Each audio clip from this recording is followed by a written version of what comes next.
Bonjour à tous, bienvenue pour cette dernière séance du cours d'interprétation des Écritures.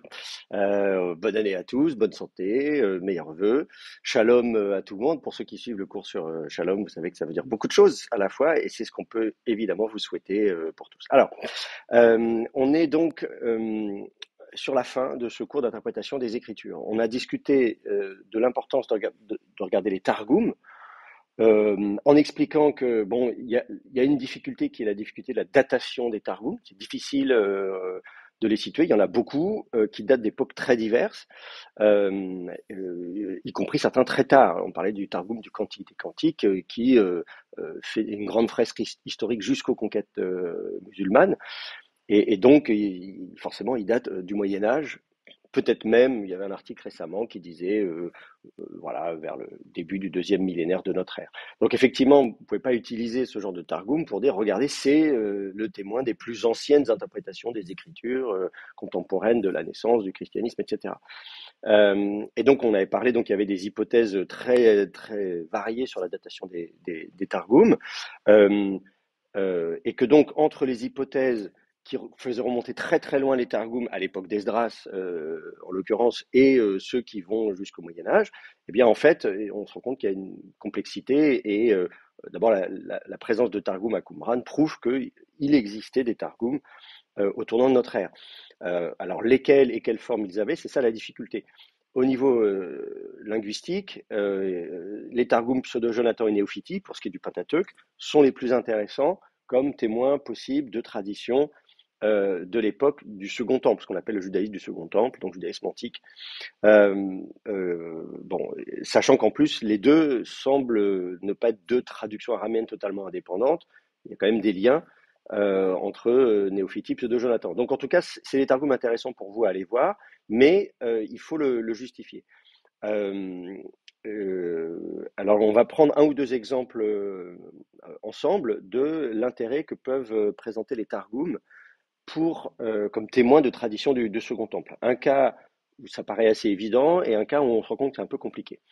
Le premier exemple que je vais prendre, c'est dans Genèse chapitre 5, verset 24. Genèse 5, 24. Euh, Genèse 5, vous avez la généalogie depuis Adam jusqu'à Noé. Il y a 10 générations d'Adam à Noé. Et donc, à chaque fois, voilà, on fait une généalogie, un tel, avec une formule très stéréotypée, un tel vécut X années, puis il engendra un tel, puis il vécut encore X années, il a eu d'autres enfants, mais on n'en parle pas, puis il mourut.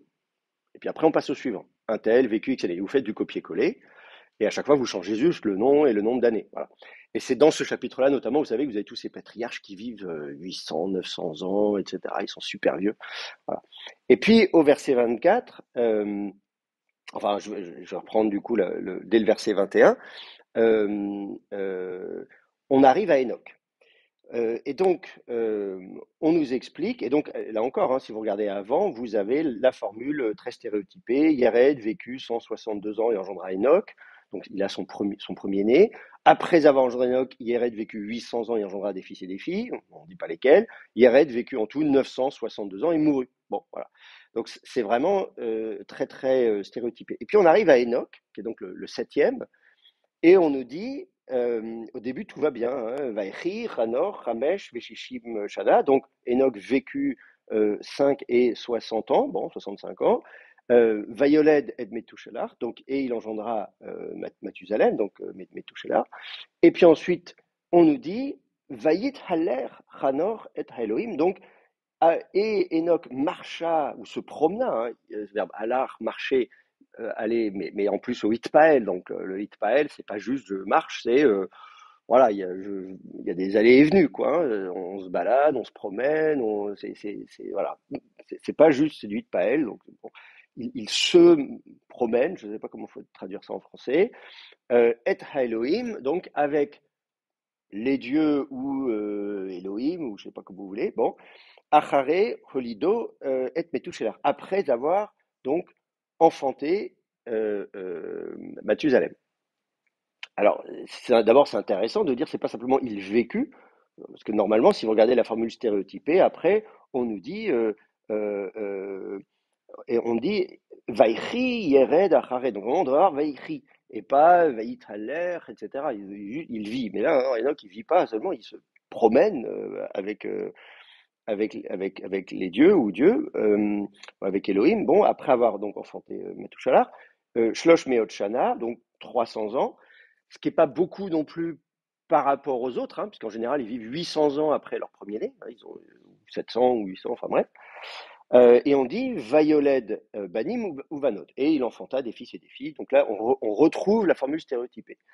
Et ensuite, Vayi Kol Yemei Chanor, Chamesh Veshishim Shana. Donc très bien, tous les jours d'Enoch furent de 5 et 60 Shana, Veshlosh Meot Shana et 300 ans. Ben, c'est les deux, hein, donc ce qui fait un total de 365 ans. Et puis après, normalement, on devrait nous dire, et il mourut. C'est ce qu'on, si vous reprenez la formule stéréotypée qu'on a partout, on dit, voilà, son père, par exemple, on dit, il a vécu tant d'années, etc. Hein, et dit donc, Vaïhi, Kol, Yémé, Yered, etc., etc. Et puis à la fin, Vayamot. Puis il mourut. Donc on s'attendrait aussi à ce qu'on ait un Vayamot pour Enoch, mais là, c'est pas ce qu'on lit. On nous dit, attendez que je retrouve ça, voilà, donc il vécut 365 ans et on n'a pas Vayamot, on a de nouveau Vayit Haler. Et il marcha, alors ouais, bah, décidément, il se promena, Hanor et Elohim, donc on nous le dit deuxième fois, il s'est promené avec les dieux ou avec Elohim. Et puis on dit Ve'einenu, et il n'y a pas lui, hein, Ein, il n'y a pas lui, il n'y a pas lui, il n'est pas là, hop, il n'est plus là. Qui la karoto Elohim, parce que Elohim l'avait pris. Alors on ne dit pas Vayamot. Donc lui, non, Vayamot, non, lui, il meurt pas, apparemment. Continue à se promener avec les dieux. Et ensuite, il est plus là. Parce que Dieu l'avait pris. Et là, on a clairement Elohim. Avant, on a Ha-Elohim. Donc c'est la difficulté Ha-Elohim. Moi, j'ai plutôt tendance à traduire par les dieux et Elohim par Elohim, le prénom Elohim. Mais en tout cas, voilà. Et puis ensuite, bon, on reprend verset 25, hop, son fils, Vaïri, Metouchelar, Sheva, etc. Et le nombre d'années, et puis après, il a son premier-né, et puis après, il a encore vécu X années, il a engendré des fils et des filles. En tout, il a vécu ça, et il mourut. Et Vayamot. Et donc, en fait, après, on reprend la formulation classique. Donc, vous voyez, c'est assez frappant quand vous prenez toute cette généalogie, où vous avez du copier-coller à chaque fois, vous remplacez juste le prénom et le nombre d'années. Et là, d'un seul coup, on a à deux reprises, on nous dit, au lieu de dire il vécut, c'est il marcha avec les dieux, et au lieu de dire il mourut, il marcha avec les dieux. Donc lui, il vit pas et il meurt pas. En fait, il marche avec les dieux et il est plus là. Et donc, il n'est pas mort. Bon. Donc, la question donc se pose de dire qu'est-ce que ça veut dire? Comment interpréter cette rupture de formulation? Et donc, qu'est-ce qu'on peut faire et voilà, qu'est-ce qu'on peut savoir des interprétations les plus anciennes? Parce que c'est l'objet du cours ici, comprendre comment ça a été compris. Alors évidemment, on va commencer par voir ce qu'on connaît déjà, c'est-à-dire Septante, Nouveau Testament et compagnie, puis après on va aller voir les Targum. Alors, si vous allez voir la version grecque des Septantes, qu'est-ce que vous lisez au verset 21? Bon, il y a il y a pas beaucoup de différences parce que bon, voilà, blablabla. Qu'est-ce qu'on peut dire d'intéressant? Euh, alors, s'il faut quand même qu'on regarde. Ah oui, je suis parti trop loin. Oui, c'est ça. Euh, il a engendré des fils, etc. Voilà. Et donc, alors, c'est intéressant, au verset 22, le fameux Vayit Haler, Hanor et Elohim, est traduit par Eurestesen de Enoch Tuteo. Euh, et donc, là, voilà, Eurestesen, très bien. Donc, il a été trouvé agréable, hein, le E devant. Eurestesen, il a trouvé faveur auprès de Dieu. Voilà. Donc, au lieu de, comment dire, on ne prend pas le terme au sens concret. Hein. En hébreu, c'est très clair. Il marche, on le voit en train de se promener avec les dieux. Ils se promènent, ils se baladent ensemble, ils sont potes, quoi, si vous voulez. Voilà. Voilà. En grec, voilà, on part sur un terme un peu plus abstrait. Voilà, il a plu à Dieu, quelque chose comme ça. Il était agréable à Dieu. Il a trouvé faveur auprès de Dieu. Bon, donc on comprend quand même qu'il y a une relation particulière. Totéo est au singulier, hein, c'est Dieu, on n'imagine pas qu'il y a plusieurs dieux, hein. Bon, très bien. Et puis ensuite, qu'est-ce qu'on nous dit à la fin, au verset 24? On nous redit Kai eurestesen enoch totéo, donc le Vayit Haler est de nouveau traduit comme ça, bon, au moins il y a une cohérence. Et ensuite, on nous dit Kai uk. Et là, on nous dit Eurisketo, donc on le trouve plus, hein, voilà, ben, il est nous, donc il ne fut plus trouvé. Euh, Hoti meteteken aoton toteos. Donc, car Dieu l'a translaté, hein, métatithémie, en grec, c'est je pose en déplaçant, hein, donc c'est déplacé, translaté. Donc voilà, Dieu le transféra, hein, et voilà, c'est transféré. J'ai pris dans un endroit, je le mets dans un autre. Donc, c'est intéressant parce que donc le Einenu, on le trouve plus. Il est plus là. Donc voilà, on le cherche, mais on le trouve pas. Et on comprend que Dieu l'a pris, et là, pris, bon, en grec, on a le méta devant titémie, hein, lakar. On aurait pu trouver une autre traduction grecque, hein, pour le verbe lakar, prendre, mais là, il y a vraiment l'idée de le déplacer. Donc Dieu l'a pas simplement pris, mais il l'a transféré. Donc voilà ce qu'on a dans la version grecque. Si on va voir dans le Nouveau Testament, alors on n'a pas une citation exacte de ce verset, mais Enoch apparaît, alors il n'est pas beaucoup mentionné dans le Nouveau Testament, il apparaît deux fois dans le Nouveau Testament, dans l'Épître aux Hébreux et dans l'Épître de Jude. Euh, L'Épître de Jude va citer explicitement le livre d'Enoch, donc c'est aussi très intéressant pour parler de certains milieux auteurs à l'origine du Nouveau Testament, de dire bah oui, le livre d'Enoch était connu et apprécié et avait autorité, notamment dans les milieux qui ont produit l'Épître de Jude. Pour l'Épître aux Hébreux, on a aussi la mention d'Enoch comme étant dans la comment dire, dans la liste des exemples de ceux qui sont des modèles de foi et qui sont des exemples à suivre. Voilà, donc c'est des patriarches, hein, regardez un tel, prenez exemple sur un tel. Et donc vous avez ça dans Hébreux au chapitre 11. Et donc, ah oui, évidemment, si je suis dans la BHS, ça ne va pas le faire. Euh, et donc vous avez comme ça, donc vous voyez au chapitre 11 de l'Épître aux Hébreux, voilà, on nous parle de la foi et on nous donne des exemples, hein. Par la foi, Abel offrit à Dieu un sacrifice meilleur que celui de Caïn, etc., etc. Par la foi, Enoch fut enlevé. Par la foi, Noé. Par la foi, Abraham. Voilà, vous avez des modèles. Et là, on vous parle d'Enoch. Et on ne nous dit pas grand-chose sur lui, mais euh, on va reprendre. Alors attendez, je vais récupérer le Nouveau Testament. Euh, on nous dit donc Pistei Enoch Metetete. Donc là, vous avez de nouveau métatithémie. Donc c'est intéressant parce qu'il prend il a été donc Enoch a été transféré. Donc on reprend le même terme que la version grecque. Ça veut dire que l'auteur, là encore, s'il avait en tête uniquement le texte hébreu, Lakar, traduire Lakar par métatithémie, c'est pas forcément évident. Donc ça montre qu'il connaît la version grecque des Septante. Euh, to meidein thanaton, afin de ne pas voir la mort, hein. C'est ça qu'on dit, euh, pour ne pas voir la mort. Donc là, on précise, c'est-à-dire il a été, parce que bon, à la limite transféré, ça veut dire quoi? Bon, il est transféré dans le séjour des morts, il est mort comme tout le monde. Ben non, non, non, on comprend bien que non, non, non, Enoch, il a un sort particulier, il n'est pas mort. Donc là, on explicite ce qui peut-être n'était peut-être pas suffisamment explicite dans la version grecque des Septante. On comprend le fait qu'on n'a pas le vayamot en hébreu, mais que Dieu la car et que etc. Pour l'auteur de l'Épître aux Hébreux, c'est très clair.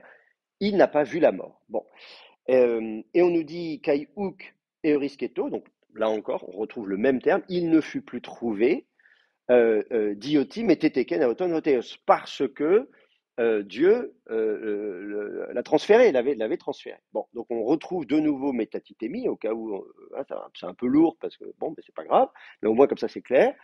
Euh, et là, on nous explique progar tes metatheseos, donc car avant son transfert, voilà, oui, avant son transfert, parce qu'on a encore on a encore métatithémie, la racine ici, on nous dit Mais Marturetai, donc, il était témoigné, donc il avait reçu le témoignage le concernant, euh, Euarestekenai, donc qu'il avait trouvé faveur, qu'il avait été vu, il plaisait, Totéo, à Dieu. Donc il reprend encore le texte des Septante. Donc là, on voit bien que clairement, on a tout le vocabulaire de la version grecque des Septante. C'est très clair que l'auteur de l'Épître aux Hébreux, il connaît la version grecque des Septante, et il fait le lien évidemment entre le fait que, contrairement aux autres patriarches dont on dit simplement il vécut X années, le fait qu'on dise bonjour, le fait qu'on dise de lui il a marché avec Dieu, ou il a été, en plus bon, dans la version grecque c'est explicite qu'il a trouvé faveur, donc on comprend que lui, contrairement aux autres patriarches entre Adam et Noé, bon, enfin on dira la même chose de Noé, on va dire à Noé aussi on va dire qu'il a marché avec Dieu.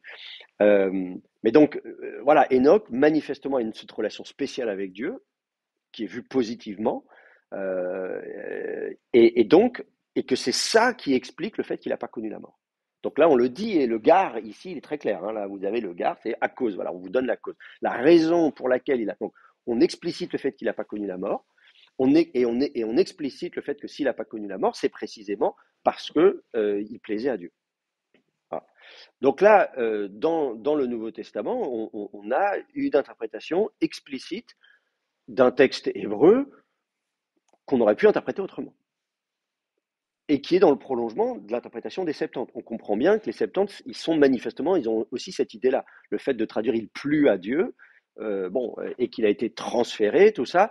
La version des Septante explicite déjà davantage le texte hébreu, et là, on a une clarification encore plus que la version des Septante. Voilà. Alors, maintenant, ça va pour vous ou je vais trop vite? Non, c'est bon, vous comprenez? Très bien. Donc maintenant, regardons les Targums, puisque c'est le chapitre en question. Regardons le Targum Onkelos. Alors, je vais vous mettre les Targums. Bon, on va commencer. Ah oui, j'aurais dû. Attendez, je vais repartir. Du coup, il faut que je reparte donc sur Genèse 51. Genèse.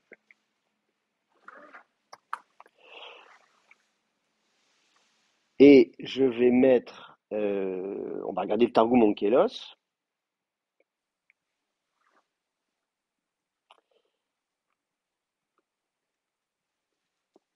Alors vous êtes peut-être tous faits d'araméen, voire pas du tout, même peut-être personne. Je sais qu'ici, l'araméen n'est pas obligatoire dans cette fac, mais je sais qu'il y a un petit module d'araméen, parce que d'ailleurs on m'a demandé de le faire là, au prochain semestre. Donc, si ça vous intéresse, vous pouvez faire un petit peu d'araméen, tout ça. Bon, on va pas avoir le temps de faire grand-chose, mais on fera peut-être un peu des targums, je pense.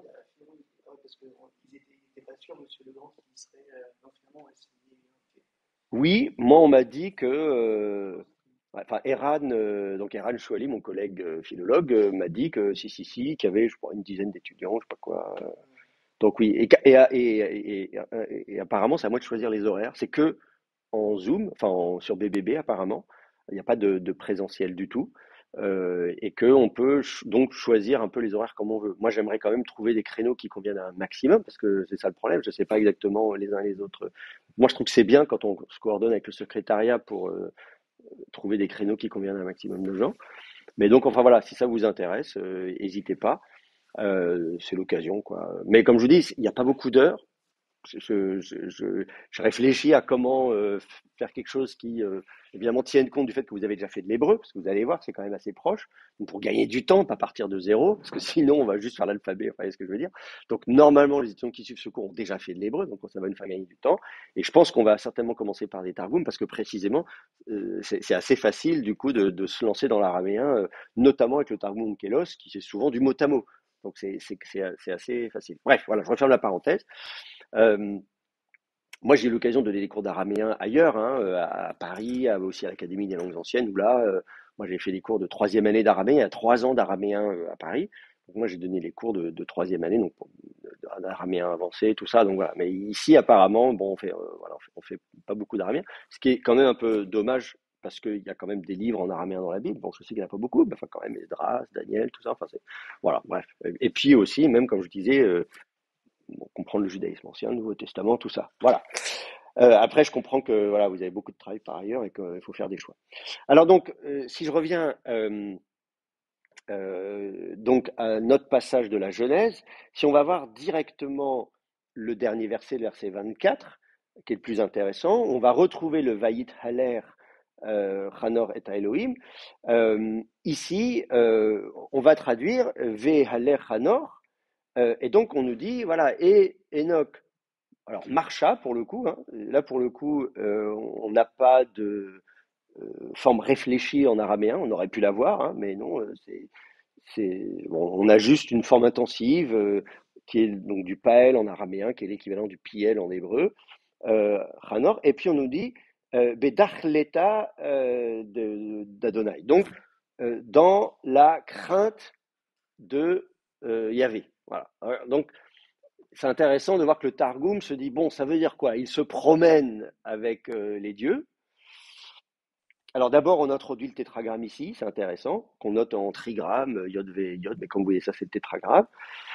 Euh, donc il marche dans, et donc la racine d'achal qui veut dire craindre, hein. Donc voilà, il marche dans la préposition bet, vous voyez, c'est comme en hébreu, donc il marcha dans la crainte de Yahvé. Donc c'est comme ça qu'on interprète. Il se promène, il a une relation spéciale. Vous voyez, les Septante disent, voilà, il a plu à Dieu, là, il a marché dans la crainte, et en plus, on nous met le tétragramme, hein, du tétragramme, bon, de Yahvé. Et puis ensuite, on nous dit, euh, euh, Velaitohi, et il n'y a plus lui, alors c'est l'équivalent de Ve'einenu, hein, Leit, c'est la itaï, une contraction, mais ça sert à rien que je vous dise tout ça parce que vous n'avez pas fait d'araméen. Bref, donc voilà, et il n'y a plus, c'est lui, Ori, c'est un suffixe pronominal. Donc il n'y a plus lui, aré, car amité l'a fait mourir. Donc là, c'est du hafel, donc l'équivalent du ifil, le verbe mout, c'est la même racine, mout, mourir, sauf que là, c'est du causatif, donc le hafel en araméen qui est l'équivalent du ifil en hébreu, car l'a fait mourir lui, pronom suffixe, Yahvé. Donc vous avez encore Yahvé. Donc, euh, euh, alors là, c'est intéressant. Donc, il ne fut plus, et hop, il est plus là. Donc, vous avez à la fois une traduction mot à mot, plus ou moins, parce que vous avez Eve Einenu, Velaitori, donc tac, tac, tac, tac, tac. Mais à un moment donné, quand on dit qu'il lakar auto Elohim, car Dieu l'avait pris, lakar, est traduit par faire mourir. Alors que c'est le même verbe mout qu'en hébreu. Donc, en hébreu, vous n'avez pas le verbe mout au ifil, au machin, etc. Donc, le Targum Onkelos, qui est pourtant réputé être une traduction mot à mot du texte massorétique. Et vous allez voir, voilà, évidemment, vous n'avez pas l'expérience, mais parce que j'ai justement pris un passage où il y a un écart. Donc, à la fois, on sent qu'il veut effectivement faire du mot à mot, il suit la syntaxe, hein, mais il y a des moments précis où là, il s'écarte, où là, ça aurait été très facile de traduire en araméen le même texte que l'hébreu, car Dieu le prie, etc. C'est l'autoroute, normalement, en araméen. Et donc là, on voit très clairement une volonté du traducteur de s'éloigner du texte hébreu, ce qui n'était pas nécessaire, mais il sent qu'il faut le faire parce qu'il veut clarifier le texte. Ah, Dieu le prie, ça veut dire quoi? Il l'a pris, il l'a fait mourir. Donc ne me racontez pas qu'Enoch n'est pas mort, qu'est-ce que c'est que ces histoires qu'il aurait été transféré, je ne sais quoi, etc., etc. Donc lui, il n'est pas du tout d'accord avec les Septante, avec le Nouveau Testament, je ne sais quoi. Enfin, ah non, pas de baliverne, Dieu l'a fait mourir. Donc là, pour là, c'est clair, pas d'ambiguïté. Bon, donc là, on se dit, il y a quand même un petit problème. Alors on a quand même quelques manuscrits où avant Amité, donc Aré Amité Adonai, on a la négation là en araméen qui est l'équivalent de l'eau. C'est-à-dire que car ne l'a pas fait mourir Yahvé, car Yahvé ne l'a pas fait mourir. Donc du coup, il y a quand même des gens derrière, je trouve ça extraordinaire, qui disent, ben non, qu'est-ce qu'il nous dit? Il nous dit car Dieu l'a fait mourir. Mais non, on sait tous qu'il n'est pas mort. Donc on rajoute le là, c'est deux lettres, vous savez, la négation en hébreu, vous mettez un petit là devant, un lo, pardon, devant le verbe, lamed aleph, c'est la même chose en araméen, lamed aleph, c'est juste pas vocalisé de la même manière, vous mettez un kamet sous le d'un problème, mais c'est le même mot, c'est la négation, et hop, d'un seul coup, non, non, non, car Dieu l'a pas fait mourir. Je trouve ça génial. Euh, donc voilà, donc on se dit, donc il y a vraiment un enjeu, un débat autour de ce qui est devenu Enoch. Donc qu'est-ce que ça veut dire que Dieu a marché ou s'est promené avec les dieux? Pour les Septante, voilà, il y avait une relation spéciale, il était pote, donc il plaisait à Dieu. Euh, pour le Targum Onkelos, on dit non, non, bon, il a marché dans la crainte. Bon, c'est déjà pas mal, hein, marcher dans la crainte de Yahvé. Bon, on peut être content, mais enfin, n'empêche que Dieu l'a quand même fait mourir. Bon. Mais alors pourquoi il l'a fait mourir? Enfin, c'est un peu, voilà, il y a quand même des choses un peu surprenantes. Alors, maintenant, regardons Targum Néophiti. D'accord? Vous n'avez pas besoin que je vous redise, la dernière fois, je vous ai expliqué hein, ces différents Targums. Hein, donc, voilà, si vous vous souvenez. Voilà. Donc, si on regarde le Targum Néophiti, euh, ici, non, non, non, là. Si on regarde le Targum Néophiti maintenant, euh, on nous dit au verset, toujours le même verset, verset 24, Upla Chanor Bekushta Kodom Adonai. Donc, et on dit, et Hanor, qu'est-ce qu'il a fait? Plach en araméen, il a servi. C'est quand c'est un service cultuel. Donc, quand on sert un dieu, quand on vénère un dieu, quand on adore un dieu, etc. etc. Donc, Enoch servit Bekushta en vérité. Hein, oui, c'est le Kushta en araméen, c'est la vérité. Donc, en vérité, Kodom Adonai, donc devant le Seigneur, le tétragramme, qui est écrit ici Yod Yod Yod. Bon, voilà, toujours pareil, le tétragramme, on l'écrit toujours de différentes manières. Voilà, donc, c'est intéressant parce que donc ce hit haler en hébreu, cette fois-ci, on le traduit autrement. On le dit, pas il a marché dans la crainte, mais on nous explique qu'il a servi en vérité devant le Seigneur. Il était un bon serviteur, pas serviteur au sens évêque comme on a d'habitude, mais au sens de rendre un culte. Donc, il a rendu un culte en vérité devant Yahvé. Euh, bon, pourquoi pas, admettons, il n'y a pas trop d'enjeux à ce niveau-là. Et ensuite, qu'est-ce qu'on nous dit? Velet Yediya et Leit, c'est une négation. Il n'est pas Yediya connu, c'est le verbe yada, à savoir, le même qu'en hébreu, donc, il n'est pas connu, in où il est, où lui. Who, c'est comme en hébreu, c'est lui. Non, et in, c'est où, voilà, on ne sait pas voilà. Et donc, il n'est pas connu où il est. On ne sait pas où il est. D'accord? Euh, et puis là, alors il y a un trou ici. Euh, bah, attendez, il y a des manuscrits. Ah oui, alors ça dépend des manuscrits. Alors c'est un peu compliqué parce que faut regarder les. Non, ils l'ont pas ici. Bon, j'ai une édition, la vraie édition de Diez Macho. Évidemment, là c'est un peu compliqué parce que là on n'a pas les.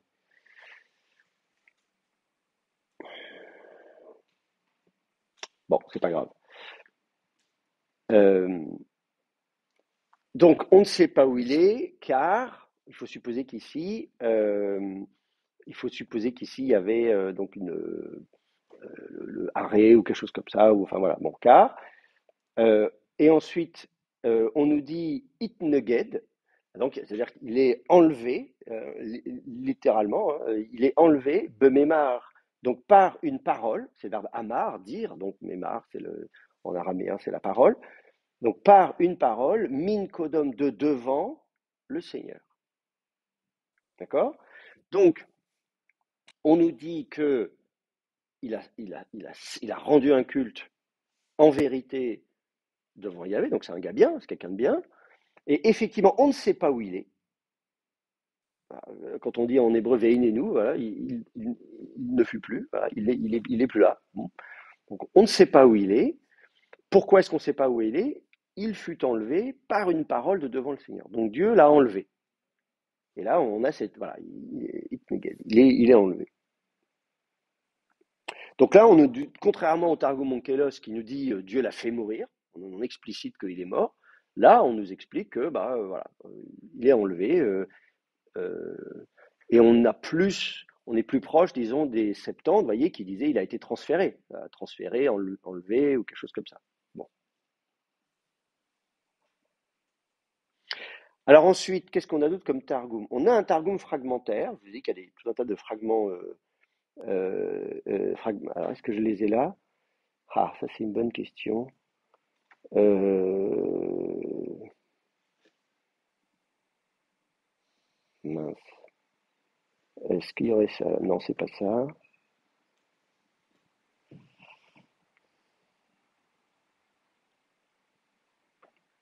J'ai pas d'autre chose. Ça c'est bizarre. Il me semblait que je les avais, les targums fragmentaires. Ah, Fragment Targum, c'est F. Bravo. C'est pas facile à retrouver. Euh, on a un fragment qui est en l'occurrence à Paris, à la BNF, à la Bibliothèque nationale de France. Donc on a un targum fragmentaire. Euh, et vous allez voir que, bah, on va lire le texte ensemble, on dit Ouplar, donc Ouflar et Chanor Bekushta Kodom Adonai. Donc Enoch rendit un culte servi en vérité devant Yahvé. Donc là on se dit, ah bah c'est le même que le Targum Néophiti. Euh, euh, et ensuite, Leit Enan Yadin. Alors, non, pardon.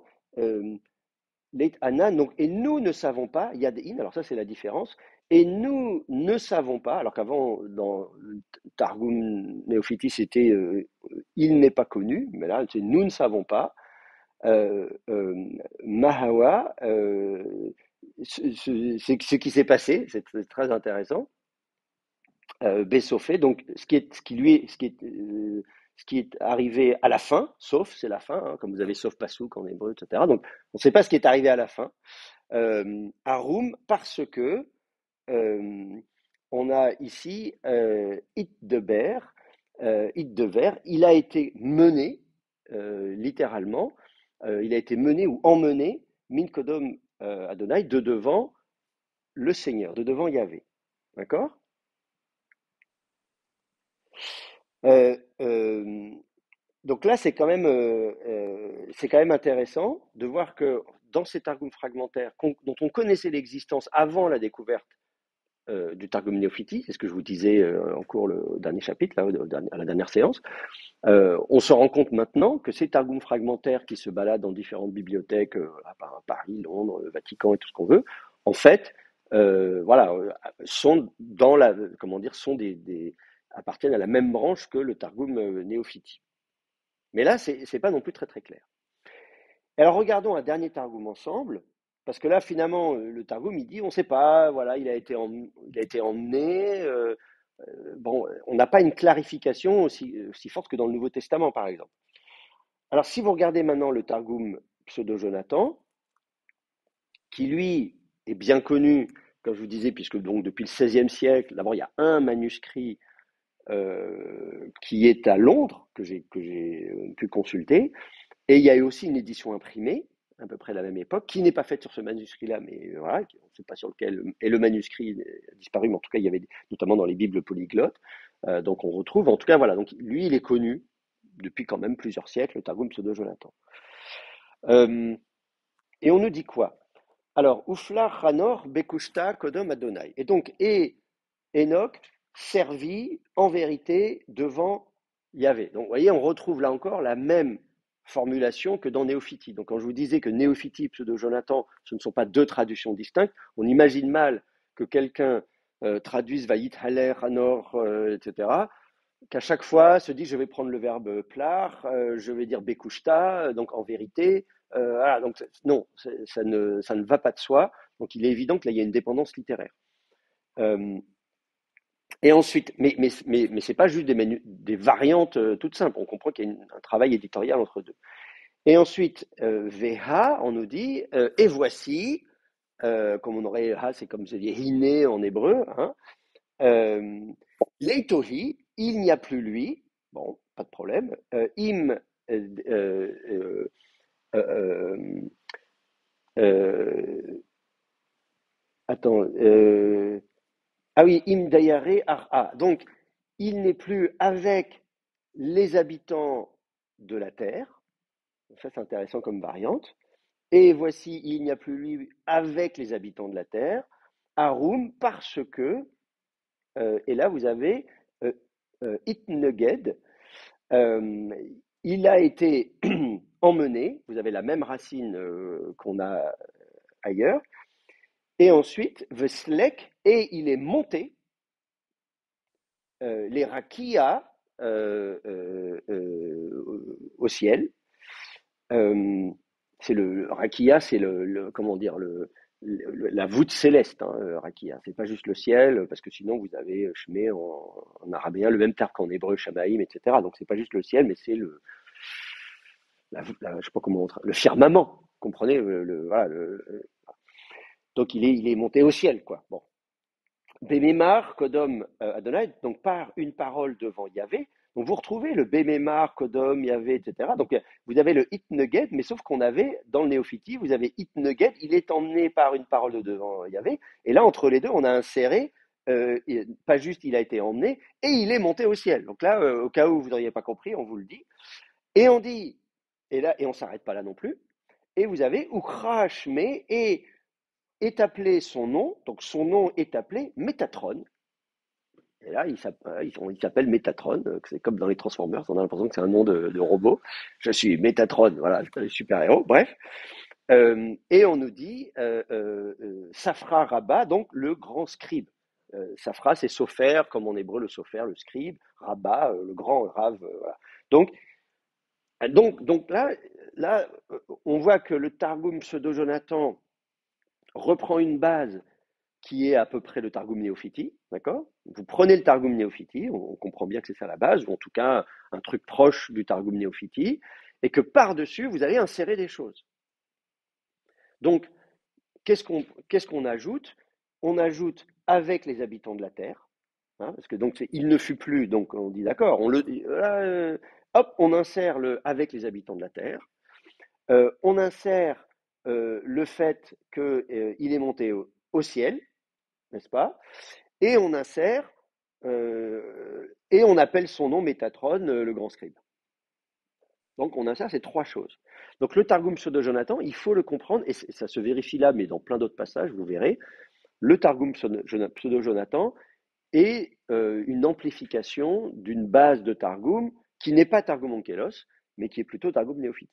D'accord? Je vous ai dit qu'en français, vous avez l'Eudéo, vous avez une édition quand même des Targums du Pentateuque par l'Eudéo. Donc si vous ne connaissez pas l'araméen, vous pouvez quand même au moins consulter en français. Il n'y a pas de traduction française des autres Targums, donc pour le Pentateuque, ça va. Mais si vous n'êtes pas dans le Pentateuque, vous n'aurez rien en français. En revanche, en anglais, vous avez tous les volumes noirs des Aramaic Bible, la Bible en araméen. Vous avez tous ces volumes-là. C'est McNamara qui a piloté un gros projet qui est quand même assez bien fait. Alors c'est en anglais, mais vous avez quand même une traduction anglaise qui met en gras les différences des Targums par rapport au texte massorétique. Donc vous pouvez repérer tout de suite là où il y a des différences. Et vous avez une sorte de petit apparat critique qui vous signale les différences entre les différents manuscrits des Targums, etc., etc. Ça n'est pas une édition en araméen. Vous n'aurez pas le texte araméen dans McNamara. Si mes souvenirs sont bons, McNamara, ça n'est qu'une traduction anglaise annotée. Euh, je me souviens plus. Je ne sais pas si je les ai. Il n'y a pas d'édition euh, en ligne. Je regarde vite fait, mais non. Enfin, j'ai pas sous les yeux le. Enfin, en tout cas, voilà, euh, vous avez en tout cas tous les volumes qui ont été faits. Donc ça, c'est pas mal. N'hésitez pas à utiliser ça. Et puis, bien sûr, comme je vous disais en français, vous avez l'EDO. Je crois que c'est quoi dans la Lapo, quelque chose comme ça. Non, c'est dans les sources chrétiennes. La collection, c'est aux éditions du Cerf. Dans les deux cas, c'est les éditions du Cerf, hein, souvent qui font ça en français. Et donc, c'est pareil, le DO, vous n'aurez pas le texte araméen, vous n'aurez qu'une traduction française à noter. Voilà. Oui, oui. Ah oui, bien sûr. Alors, bien sûr, bien sûr, bien sûr. Euh, oui,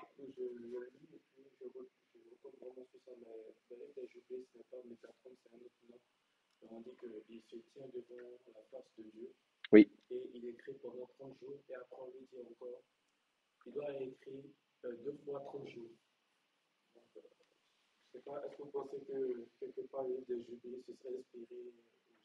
Alors, on va y venir justement. Donc là, je répète pour ceux qui sont à distance, hein, mais dans le livre des Jubilés, on nous explique aussi qu'Enoch il est monté au ciel, que c'est un scribe qui doit écrire et encore écrire, etc.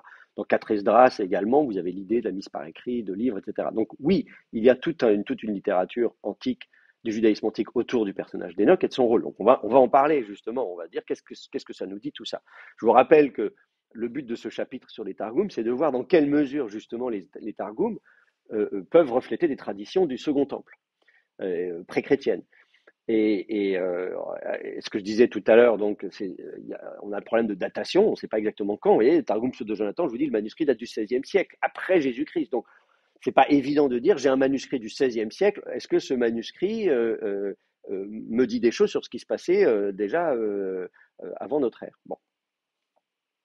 Et donc, là, effectivement, c'est un très bon exemple parce que euh,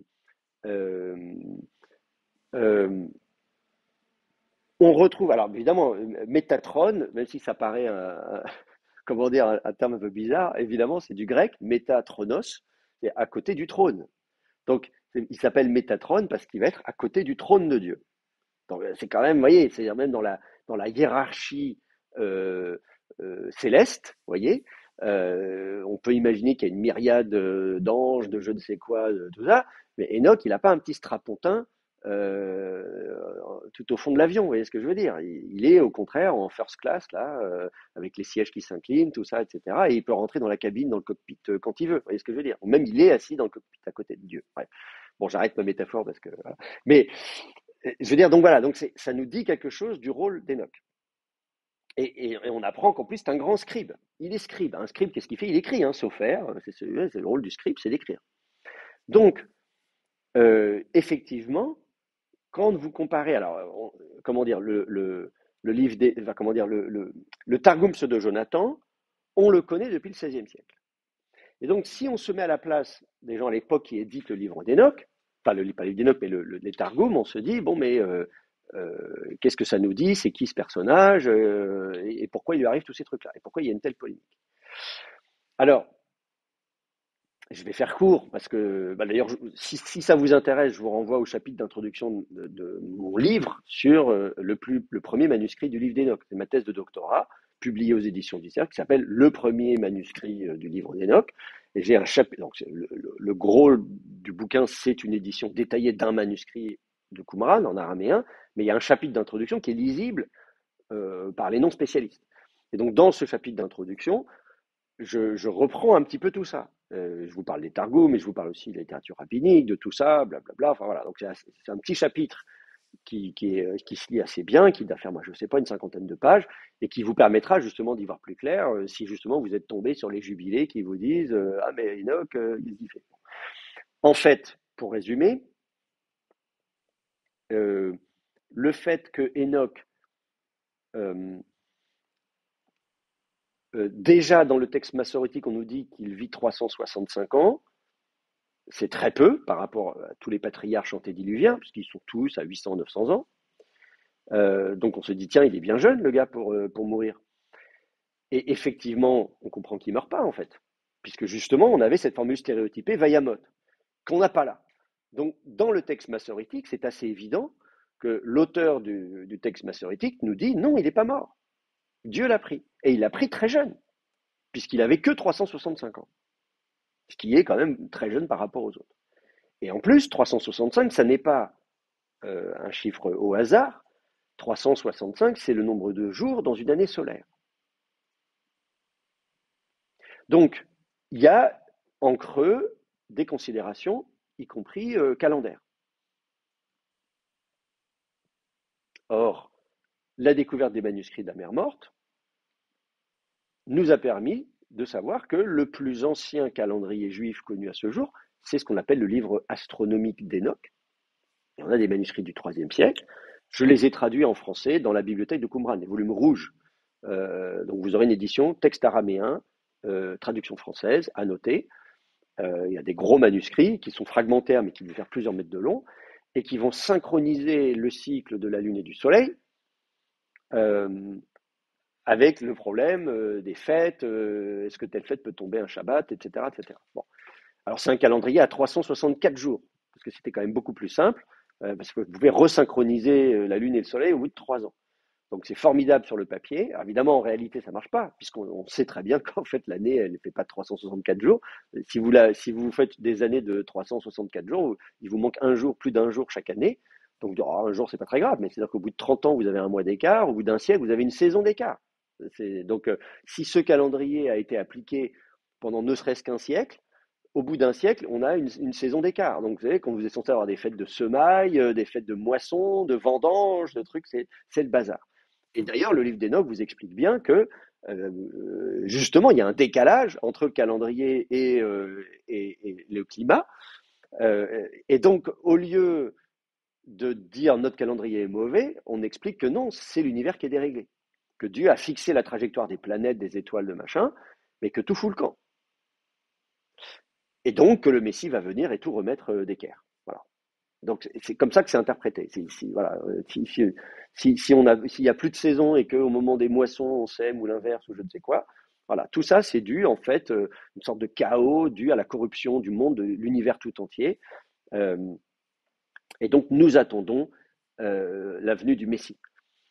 On pourrait presque lire l'apôtre Paul qui dit la création soupire, les douleurs de l'accouchement, etc. C'est quoi, c'est Romains 8, je dis ça peut-être, mais voilà. Donc, vous voyez, on retrouve cette idée-là dans Enoch.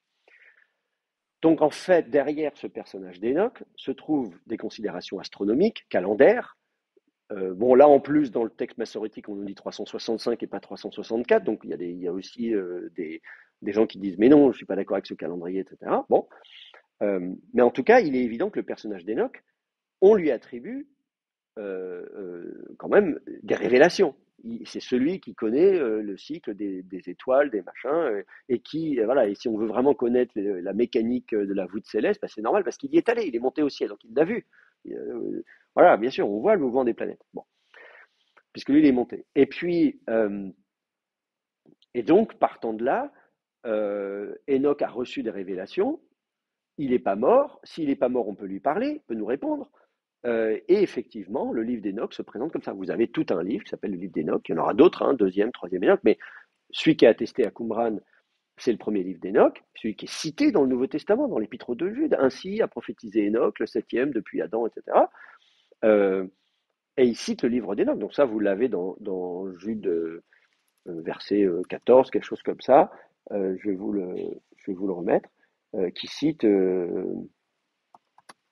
Vous voyez, c'est sur eux aussi qu'a prophétisé Enoch, le septième depuis Adam, en disant, et vous avez bien, voilà, prophété Eusène, dire, vous avez l'idée c'est un prophète Enoch, c'est pas juste quelqu'un, oui, il dit ça, mais ça n'engage que lui, et moi je trouve qu'en fait c'est un imposteur. Non, non, pas du tout. Et en plus, il est septième, on souligne, il est septième depuis Adam. Alors effectivement, dans Genèse 5, si vous comptez, il y en a 10, et il est en septième position. Ce qui n'est pas non plus un hasard, puisqu'en fait, en Genèse 4, vous avez aussi une généalogie, où vous avez à peu près les mêmes noms qui ont vécu différemment, donc qui sont un peu déformés, mais vous allez retrouver quand même Enoch, sauf qu'il était en quatrième position, je crois. Donc il y a une permutation dans Genèse 5, on a fait exprès de le mettre en septième position. Donc l'auteur de l'Épître de Jude n'est pas ignorant de ces choses-là, il sait très bien que si on l'a mis en septième position, ça n'est pas un hasard, on a fait exprès de le mettre là, et donc il le souligne, donc voilà, en septième, le chiffre 7, chiffre parfait, etc. Euh, les Gaunes en disant, donc deux points ouvrez les guillemets, Idou, Elten Curios, voici, le Seigneur sort, enfin vient, pardon, Elten, Enagiais Myriasin Autu, avec ses myriades saintes, etc., etc., Poyesa et Christine pour faire le jugement contre tous, etc., etc. Bon. Et là, vous avez, d'ailleurs, vous voyez, c'est mis en italique ici dans votre traduction française. Si vous avez une bonne traduction française à noter, on va vous dire que c'est une citation du premier livre d'Enoch, chapitre 1, verset 9. Donc l'auteur de l'Épître de Jude, il connaît le livre d'Enoch, on l'a retrouvé à Qumran, le livre d'Enoch a été canonisé en Éthiopie, donc si vous allez aujourd'hui en Éthiopie, donc dans l'église orthodoxe d'Éthiopie, tous les chrétiens éthiopiens ne sont pas orthodoxes, il y a aussi des catholiques, mais majoritairement et historiquement, voilà, c'est l'église orthodoxe d'Éthiopie, eh bien dans le canon éthiopien, qui compte 81 livres, vous avez le livre d'Enoch, et vous avez les jubilés aussi. C'est la seule église à avoir canonisé Enoch et les jubilés d'ailleurs. Donc, ce livre d'Enoch, il existe. Mais là encore, depuis quand?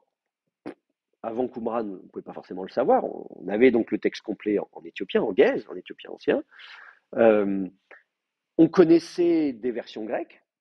On avait Georges Le Sincel, une chronique médiévale. Il avait, oui, comme ça, il avait fait une sorte de copier-coller de passages entiers du livre d'Enoch. On avait des citations donc très très longues.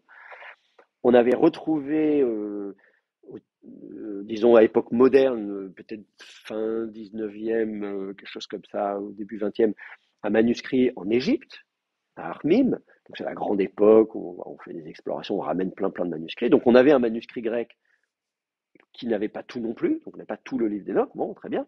Mais alors on ne savait même pas dans quelle langue il avait été rédigé, on supposait un original sémitique, hébreu ou araméen, tout ça, mais et de quand? Voilà. Mais comme il était cité dans le livre, dans l'épître de Jude, on se dit, bah, il existait à l'époque de Jude, puisque voilà, donc à l'époque du Nouveau Testament, il existait. On a retrouvé des manuscrits en araméen, euh, et comme je vous dis en plus, le livre astronomique d'Enoch, qu'on a retrouvé en araméen, qui n'existait pas, qu'on ne connaissait pas sous cette forme ailleurs. Dans la version éthiopienne, il y a quelques petits chapitres dans le livre d'Enoch sur des considérations calendaires. Mais on ne soupçonnait pas qu'en fait, dans le livre d'Enoch éthiopien, on avait fait une sorte de petit résumé de ce qui était en fait tout un ouvrage astronomique gigantesque qui existait déjà au moins au IIIe siècle avant notre ère, parce qu'on a des manuscrits du IIIe. Donc, donc voilà, c'était un peu quand même la grosse claque, la découverte des rouleaux de la mer morte, de dire ah oui, en fait, on n'imaginait pas qu'il y avait une telle littérature, une telle abondance de traditions autour du personnage d'Enoch. Donc là, ça apparaît de façon beaucoup plus claire. Et ça montre effectivement qu'on a développé une littérature et qu'effectivement, Enoch, dans le livre d'Enoch, il se présente comme celui qui donne des révélations. Je vais vous expliquer la création du monde, la chute des anges, l'arrivée du péché, le déluge, puisque dans le livre d'Enoch, il parle à Noé, qui est donc qui est pas son fils parce qu'il mais qui est son comment on dit ça, son descendant. Enfin, je sais pas comment on dit ça, mais donc voilà. En particulier, il parle au père d'Enoch parce qu'il y a la naissance miraculeuse au père de Noé, puisqu'il y a la naissance miraculeuse de Noé. Dans le livre d'Enoch, on explique que Noé, à sa naissance, tout ça, il a une couleur de peau, de cheveux, Dieu, etc. Enfin, son père se dit, il n'est pas de moi. Ouais, je veux dire, il y a un truc bizarre. Ça, c'est pas bon. Et donc, forcément, Enoch revient pour dire non, mais rassure-toi, c'est bien ton fils, mais voilà, il va avoir une destinée exceptionnelle, etc. Et donc, c'est Noé. Donc, tout ça, en fait, on l'a dans le livre d'Enoch. Et bien sûr, il parle aussi de la fin des temps. Il annonce la fin des temps, tout ça. Et donc, toutes ces révélations, il les met par écrit. Et dans certaines traditions juives, on nous explique qu'il les met par écrit deux fois. Donc, par exemple, vous nous disiez tout à l'heure que dans le des Jubilés, on dit d'abord écrire et puis ensuite il doit encore écrire tout ça. Ce double d'écriture d'Enoch, on la retrouve sous d'autres formes. Dans une tradition, on nous explique qu'il va mettre par écrit sur deux supports différents, la pierre et l'argile. Euh, pourquoi la pierre et pourquoi ces deux supports différents? Parce que donc tout ça, ça se situe avant le déluge, hein, rappelez-vous. Bon, euh, il se dit Dieu va détruire la planète parce que là vraiment, voilà, ça devient le bazar. Donc on va avoir on appelle ça le grand reset aujourd'hui, hein, c'est comme ça qu'on dit. Voilà, donc voilà, et il dit bon, Dieu peut détruire la planète. Il y a deux façons de détruire la planète, par l'eau et par le feu. C'est très très actuel. Hein. Je veux dire, je vous parle de ça il y a plus de 2000 ans, mais déjà à l'époque.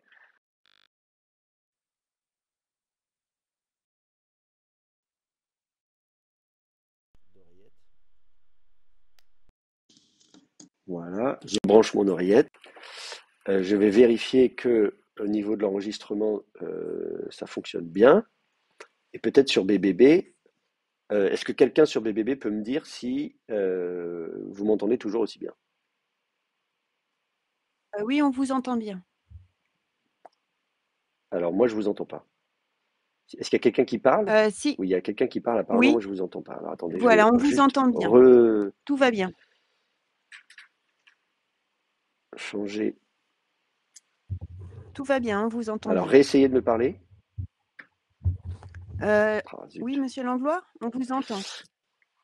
Bon, alors en tout cas, si vous m'entendez, c'est l'essentiel, mais ça veut dire que de temps en temps, je vais jeter un coup d'œil à... Ah non, je vais pas mettre ça là. Je vais jeter un coup d'œil au chat dans BBB si vous avez des questions à distance. Désolé, ces problèmes techniques, c'est récurrent. Voilà. Alors, ce que je disais, donc, on imagine que Dieu a donc deux façons de détruire la planète, par l'eau et par le feu. Et il se dit, si c'est par l'eau, l'eau va dissoudre l'argile. Donc si j'écris sur une tablette d'argile, l'argile va se dissoudre, mais si je grave sur la pierre, bon, bah, la pierre, elle coule au fond de l'eau, mais il n'y a pas de problème. Hein. Je veux dire, au pire, elle aura un peu de mousse dessus, mais voilà, il suffit de la nettoyer après, tout va bien. Bon. Si en revanche, Dieu décide de détruire la planète par le feu, eh bien, la pierre va exploser, mais l'argile va cuire. Hein, les tablettes d'argile, on pouvait. D'ailleurs, c'est comme ça qu'il y a beaucoup de tablettes d'argile en Mésopotamie qui ont été préservées, parce qu'il y a eu des incendies, les villes ont été incendiées, mais les tablettes d'argile, elles ont cuit.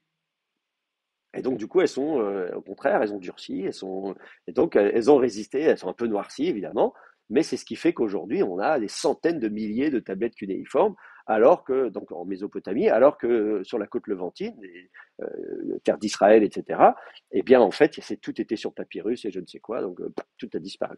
Mais il ne reste que les petites bulles d'argile qui servaient justement à sceller les papyrus. Donc, je dis ça en passant parce qu'il y a des fois des gens qui disent ah mais voilà, la Bible n'existait pas 1000 ans avant notre ère parce qu'on n'a rien retrouvé. Il n'y avait pas de texte, les gens ne savaient pas écrire. Et en fait, non, on a des centaines de bulles d'argile qui scellaient des documents.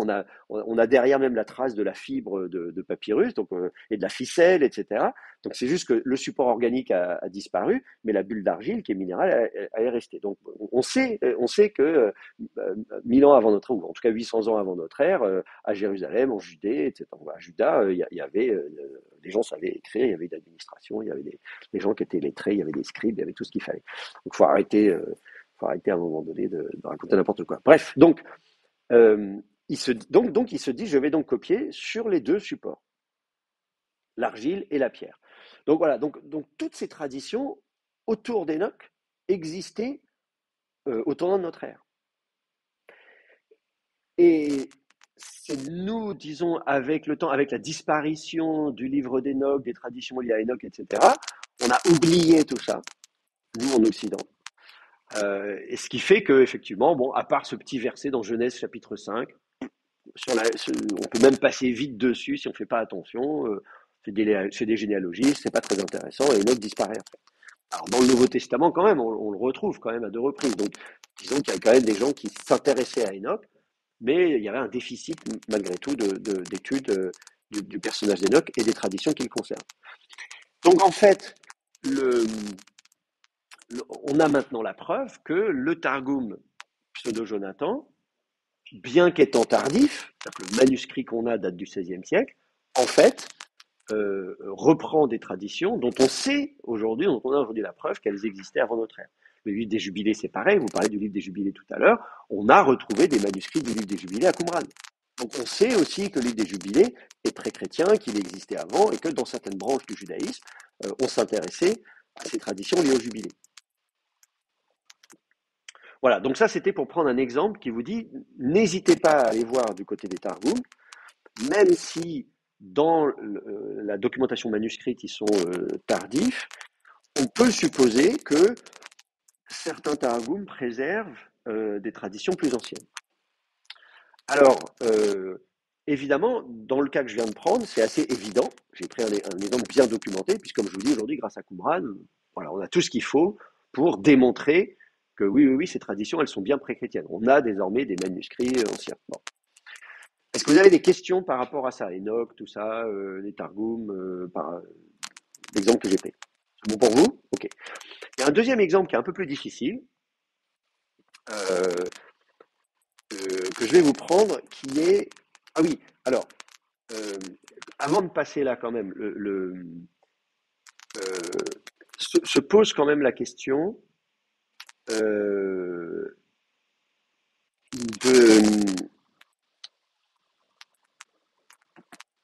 Bon, il ne faut peut-être pas que je vous en parle maintenant. Je vais plutôt en faire... Bon non, je vous dis ça maintenant parce qu'après, je sais pas beaucoup de temps, si on aura beaucoup de temps.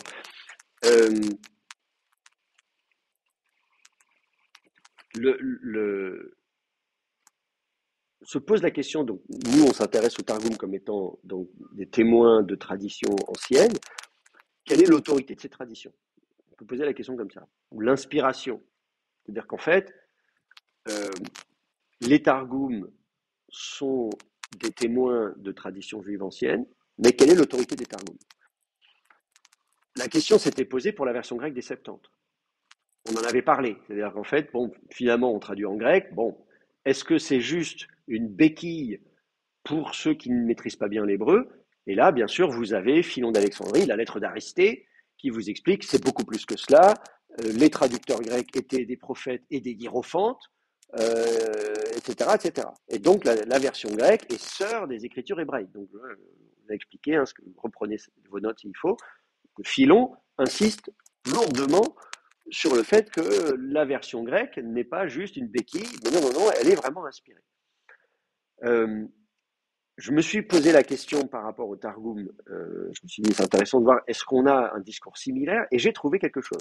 C'est intéressant, dans le Talmud de Babylone, Talmud Bavli, dans le traité Megillah, qui est un traité donc qui s'intéresse justement au rouleau. Megillah, c'est le rouleau, donc à tout ce qui est documentation manuscrite, la copie des rouleaux de la Torah, voilà, qu'est-ce qui fait qu'un rouleau va être considéré comme acceptable ou pas, etc., etc. Donc c'est un traité intéressant qui discute de tous ces aspects-là. Le texte lui-même, la transmission du texte, la copie du texte et la traduction du texte. C'est-à-dire que dans Megillah 3a, on s'intéresse euh, à la question des Targums. Et on nous dit euh, euh, Targum Shel Nevi'im, Yonatan ben Uziel. Donc on dit le Targum des prophètes, c'est Jonathan ben Uziel euh, qui s'en est occupé. Euh, euh, euh, et on nous dit, bon, alors il l'a fait, Mipé, Chagai, Zecharia ou Malachi, donc de la bouche d'eux, Agé, Zacharie, Malachi, etc., etc. Et puis, donc, c'est super intéressant parce qu'on présente ce Jonathan ben Uziel, on parle du Targum pseudo-Jonathan, je vous disais qu'il a été attribué à pseudo. On a dit que c'était Jonathan qui est celui qui a fait le Targum des prophètes. Hein. Donc, dans le dernier cours, je vous expliquais que le Targum des prophètes, dans la tradition juive, est attribué à un certain Jonathan ben Uziel. Je vous dis même que Jonathan, c'est peut-être Théodotion qu'on a en grec pour la recension des Septante. Bon. Donc je ne sais pas quelle est la validité de cette tradition, s'il a vraiment existé, si c'est vraiment lui qui a fait le Targum des prophètes, mais c'est ce qui fait que quand on a eu ce deuxième Targum du Pentateuque, on a dû dire, ah, il y a le Targum Onkelos, donc ça doit être le Targum de Jonathan ben Uziel. C'est pour ça qu'après on s'est rendu compte que c'était pas vrai, donc on a dit c'est le pseudo Jonathan. Mais en tout cas, pour ce qui est du rôle de Jonathan ben Uziel, on nous dit, voilà, et on nous dit même que la terre d'Israël a été secouée. Euh, euh, euh, voilà, donc il y a eu un tremblement de terre, si vous voulez, un séisme. Et puis on nous dit après, une petite voix a dit, je vais essayer de vous retrouver le texte, Mihouzé, qui est donc celui-ci chez Satré, Livné Adam. Quel est donc celui-ci qui euh, euh, révèle les secrets, qui dévoile littéralement, qui a donc voilà, il a dévoilé, c'est du Piel de Gala, mes secrets, c'était le secret. Voilà. Donc, quel est donc celui-ci qui a dévoilé mes secrets au fils d'Adam, donc aux humains, aux êtres humains. Donc c'est super intéressant parce qu'on comprend que quand Jonathan ben Uziel traduit en araméen, les prophètes, eh bien on comprend que le fait de le traduire en araméen, par la même occasion, il a dévoilé les secrets du Seigneur. Et donc Dieu n'est pas content, d'une certaine manière. En disant, donc, on se dit, la traduction en araméen, c'est pas simplement une traduction mot à mot. Si on a un texte hébreu qui est un peu abscon, cryptique, etc., on pourrait avoir une traduction araméenne qui n'en dit pas plus. Mais non, non, non, on comprend que là, on a dévoilé des secrets. Et ensuite, on nous dit, Ahmad Jonathan Ben Uziel al-Raglav, donc Jonathan Ben Uziel se tient sur ses pieds, sur ses jambes, un tac comme ça, Ve'amar, et dit Anihu Shegiliti Satrecha. Je suis celui qui a dévoilé tes secrets. Voilà, c'est moi. Euh, et donc, il dit je l'ai fait pour ton honneur, pour ta gloire. L'Irvotra, je l'ai fait, afin qu'il n'y ait pas davantage, que n'augmentent pas les conflits en Israël. Et on nous dit, donc voilà, et puis à un moment donné, quelqu'un dit, c'est bon, on s'arrête là, et il voulait aller plus loin. Ah oui, c'est très drôle, parce qu'en plus, il dit qu'il veut continuer à traduire, on lui dit stop, et il demande pourquoi, et on lui dit à la fin, mais parce que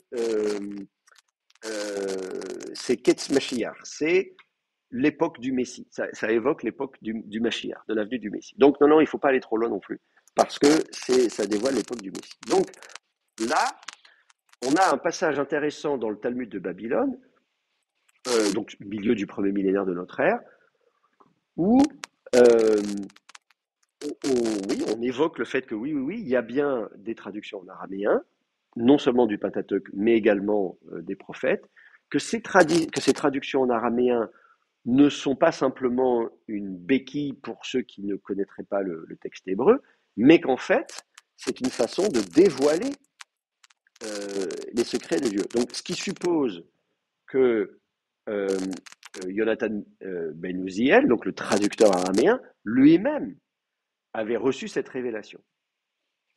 Et donc, d'une certaine manière, alors je ne sais pas si on peut parler d'inspiration, on ne nous dit pas, c'est pas comme la tradition des Septante qui dit qu'ils étaient eux-mêmes des prophètes, des hiérophantes. On ne dit pas explicitement que lui-même est un prophète, euh, mais on reconnaît qu'il sait ce qu'il fait en tout cas, et que lui-même a reçu cette révélation divine qui lui permet de comprendre le sens caché des Écritures. Donc, il y a un sens caché des prophètes. Ce sens caché des prophètes, Jonathan Ben Uziel, lui, il le connaît et il le dévoile. Donc, je trouve que c'est un passage intéressant euh, pour comprendre la place des Targums dans la tradition juive et de certains Targums. Et d'expliquer aussi pourquoi les Targums ne sont pas qu'une traduction mot à mot. Parce que là, on parle spécifiquement de Jonathan Ben Uziel, on ne parle pas d'Onkelos ici. Il ne s'agit pas de dire le Targum Onkelos, parce que justement, le Targum Onkelos est réputé être une traduction mot à mot. Et donc, effectivement, s'il n'y a que le Targum Onkelos, on peut dire, bon, bah, écoutez, voilà, on lit le texte en hébreu, les gens qui ne connaissent pas bien l'hébreu, on va faire une traduction en araméen, mais bon, qui ne mange pas de pain, qui est une traduction mot à mot, voilà. Donc, il n'y a pas d'enjeu réel autour du Targum Onkelos. Alors que dans le Targum des prophètes, et également dans le Targum pseudo-Jonathan, c'est moi qui je vous ai montré les différents Targums, on comprend bien que quand vous avez des Targums qui amplifient le texte, c'est-à-dire qui ne se contentent pas de faire une traduction, mais qui ajoutent des choses. Là, on vous explique qu'il s'appelle Métatron, qu'il est, etc., que c'est le grand scribe, on vous dit des choses, là on n'est plus dans de la traduction. Là, vous comprenez bien que là, on amplifie le texte pour y injecter d'autres traditions. Et ça, cette caractéristique-là, vous la verrez également dans le Targum des prophètes. Donc, dans la littérature rabbinique, on a bien compris que c'était pas pareil le Targum Onkelos et le Targum Jonathan des prophètes. Que dans le Targum Jonathan des prophètes, on a aussi ce phénomène d'amplification du texte, où on vient expliciter le texte, interpréter le texte, donner justement l'application de ce texte dans différents contextes, dans différents milieux, etc., etc. Donc, on comprend bien qu'il y a un enjeu interprétatif et d'une interprétation non pas au sens de je vais vous expliquer le sens de tel mot parce que vous ne connaissez pas, c'est un mot technique, je vais vous dire ce que ça veut dire dans le dictionnaire, mais interprétation au sens de péchère, c'est-à-dire ce qu'on avait vu, c'est-à-dire, rappelez-vous, la racine de péchère qui est presque de la divination. On interprète les présages dans le ciel. Rappelez-vous, en acadien, c'est utilisé pour ça. En araméen aussi, dans le livre de Daniel, il faut interpréter les rêves, il faut interpréter. C'est-à-dire que là, il y a une part il y a une part prophétique, il y a une part divinatoire dans ce processus interprétatif. Et donc on reconnaît que les targums des prophètes ont aussi une dimension interprétative de ce type-là, c'est-à-dire vraiment, je vais vous dévoiler le sens caché d'un texte que seul quelqu'un qui est initié peut savoir. Et ça, on le reconnaît, et la littérature rabbinique le reconnaît. Donc effectivement, les targums ont un statut intéressant dans la littérature rabbinique. On assume le fait, effectivement, voilà, que le targum ne va pas se contenter d'être une simple traduction. En tout cas, pour une kélos, c'est souvent le cas, enfin disons, il y a souvent pas grand-chose à voir, mais pour le targum Jonathan des prophètes, et pour le Pentateuque, le targum pseudo-Jonathan, notamment, on a ça. Alors je vous donne un autre exemple, justement dans le targum Jonathan des prophètes, dans le prophète Ésaïe.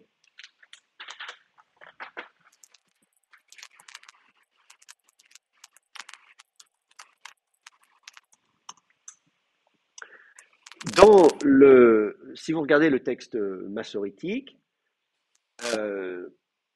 Ésaïe 28, c'est un oracle contre Israël, et notamment les dirigeants d'Israël, en disant, voilà, on est avant la destruction du royaume d'Israël, hein, qui est imminente, et on explique que le royaume d'Israël va être détruit à cause de sa corruption.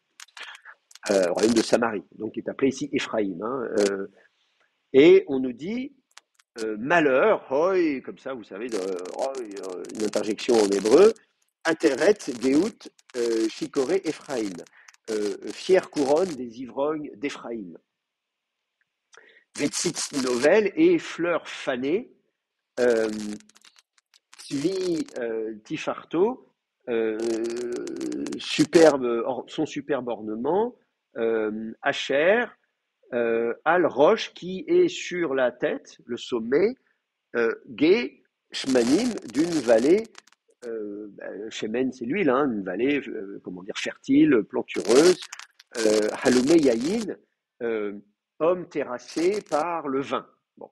Donc, on imagine la colline d'Éphraïm, enfin voilà, vous êtes dans le territoire de Samarie, on parle de la couronne de ceux qui sont ivres, hein, Chicoré Éphraïm, les ivrognes d'Éphraïm. Donc on dit ils sont ivrognes, ils sont terrassés par le vin, ils ont la couronne, et voilà. Et donc et tout le reste du chapitre, enfin les versets qui suivent, chapitre 28, ils titubent, les prêtres et les prophètes quand ils doivent faire leur... Enfin voilà, donc il y a une scène assez vraiment affligeante où on voit ce sont des gens qui sont complètement...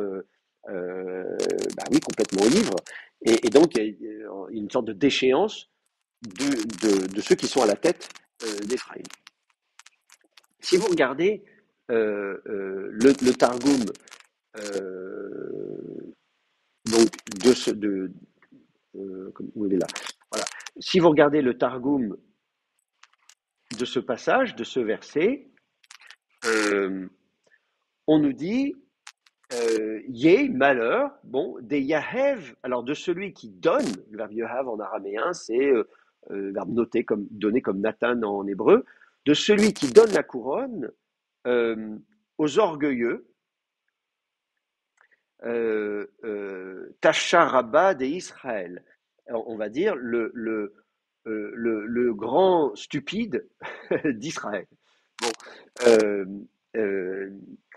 et Udeyahev, alors Matznafta, donc le turban, hein, c'est une espèce de truc, les Rachia, à celui qui est impie, hein, Racha, vous l'avez en hébreu aussi, le terme Recha, il existe aussi en hébreu, donc c'est impie, le Racha de Vet Makdesha, de la maison du sanctuaire, voilà, donc l'impie du sanctuaire, Touche-Barté, qui devrait être sa louange, donc normalement, voilà, sa fierté, on pourrait dire, de Al-Resh Khila, donc, qui est au sommet de la vallée Shamina, donc qui est fertile, on a encore la racine Shemen ici, et puis on a ensuite Ktiché Hamar, donc ceux qui sont terrassés par le vin. Bon, pour retrouver un peu l'expression qui est ici. Bon. Alors, donc là, c'est intéressant de comparer le texte hébreu au Targum. Donc là, on a le Targum Jonathan, celui dont on vient de nous parler là, dans le Talmud Bavli, on nous dit qu'il dévoile les secrets. qu'est-ce qu'on a comme différence entre le texte massorétique et le texte des Septante? Donc, comme je vous dis, euh, dans le Targum, d'abord, on ne parle plus d'Éphraïm. D'accord? On nous parlait d'Éphraïm dans le texte massorétique. Là, on ne nous parle plus d'Éphraïm. En revanche, on insère le temple. Hein, il est question du sanctuaire. Beth Makdesha, c'est la maison du sanctuaire, donc le temple. Hein, on nous parle du temple. Or, le temple, qu'on sache, du point de vue des Judéens, le vrai temple, il est à Jérusalem. On sait évidemment qu'il y avait un sanctuaire à Samarie, évidemment. Mais là, donc, on a l'impression qu'on parle, mais comme on ne parle plus d'Éphraïm, si vous lisez le texte, dans le texte massorétique, on sait qu'on parle d'Éphraïm, donc du royaume du Nord. Dans le Targum, on ne sait plus qu'on parle du royaume du Nord. Et comme on parle du temple, quelqu'un qui lit le Targum, sans lire le texte massorétique, il pense qu'on parle de Jérusalem. Et puis, ce qui est très intéressant, pour moi, l'élément le plus important, c'est que ce n'est pas simplement une critique vis-à-vis de celui qui détient la couronne. Vous voyez, dans le texte massorétique, c'est malheur à celui qui a la couronne. Et là, on dit malheur à celui qui donne la couronne. À deux reprises, vous avez le Yahev ici. Vous voyez, vous avez Yé des Yahev Kitra, et ensuite Veyahev Matznafta. Donc, qui donne la couronne, qui donne le turban. Donc, c'est pas un accident. À deux reprises, on nous dit malheur, non pas à celui qui a la couronne, mais à celui qui la donne. Et donc, en fait, je vais faire court. Je vous renvoie, j'ai écrit un article là-dessus, justement dans un livre on a fait un colloque ici à Strasbourg sur les Targums à l'époque du Second Temple. Justement, quelque chose comme ça, je ne sais plus comment ça s'appelait, mais précisément, qu'est-ce que les Targums peuvent nous dire à l'époque du Second Temple. Et donc, j'ai un chapitre, vous pouvez regarder, le PDF est sur mon site internet, mickaelanglois.fr, donc vous pouvez le télécharger et le lire en entier. Je vous résume simplement l'idée, c'est que là, pour moi, il y a un déplacement, très clairement, donc on ne parle plus du royaume d'Israël en tant que tel, on dit c'est celui qui donne la couronne, et donc d'un étranger. Et donc on est dans une situation où il y a un suzerain étranger qui donne la couronne à celui qui est chef en Israël et qui est chef dans le sanctuaire. Donc pas forcément, comment dire, un pouvoir politique, un roi en tant que tel, mais le grand prêtre. Alors évidemment, on se dit, ok, ça correspond à quelle période de l'histoire? Alors bien sûr, on sait qu'il n'y a plus de roi après l'exil à Babylone, mais là, on dit il y a la couronne et le turban au grand prêtre, donc une période où le grand prêtre est nommé par la domination étrangère. Ça renvoie à l'époque hellénistique. Puisque à l'époque perse, il y a un gouverneur en Judée qui est distinct du grand prêtre. Ça n'est qu'à l'époque des Ptolémées qu'on ne nomme pas de gouverneur en Judée, et qu'on dit que le grand prêtre aura le rôle de représentant du peuple. Il est prostatès. Donc ça, on sait qu'avec l'arrivée des Ptolémées, donc à l'époque hellénistique, on va dire 3e siècle, quelque chose comme ça, hein, voilà, vers le 3e siècle, il n'y a plus qu'un seul chef, entre guillemets, des Judéens, c'est le grand prêtre. Et le livre des Maccabées et Flavius Joseph nous raconte très bien qu'à un moment donné, on achète même, hein, je veux dire, le pouvoir. Je vais être grand prêtre, j'arrive avec une somme d'argent, quelqu'un avec une autre somme d'argent, très bien, c'est toi le grand prêtre. Donc, évidemment, donc ça c'est à l'époque séleucide. Donc le grand prêtre va être tantôt désigné, tantôt démis. Et je vous dis, si vous regardez 2 Maccabées chapitre 4, notamment, on nous explique que Jason achète le pontificat en 175 avant notre ère, avant que Ménélas ne surenchérisse de 300 talents d'argent et ne reçoive l'investiture en 172. Donc vous avez ce contexte-là très clair. Donc, comment dire, on peut imaginer que ce passage-là pourrait faire allusion à cette époque-là. Mais ça n'est pas le seul passage, la seule époque.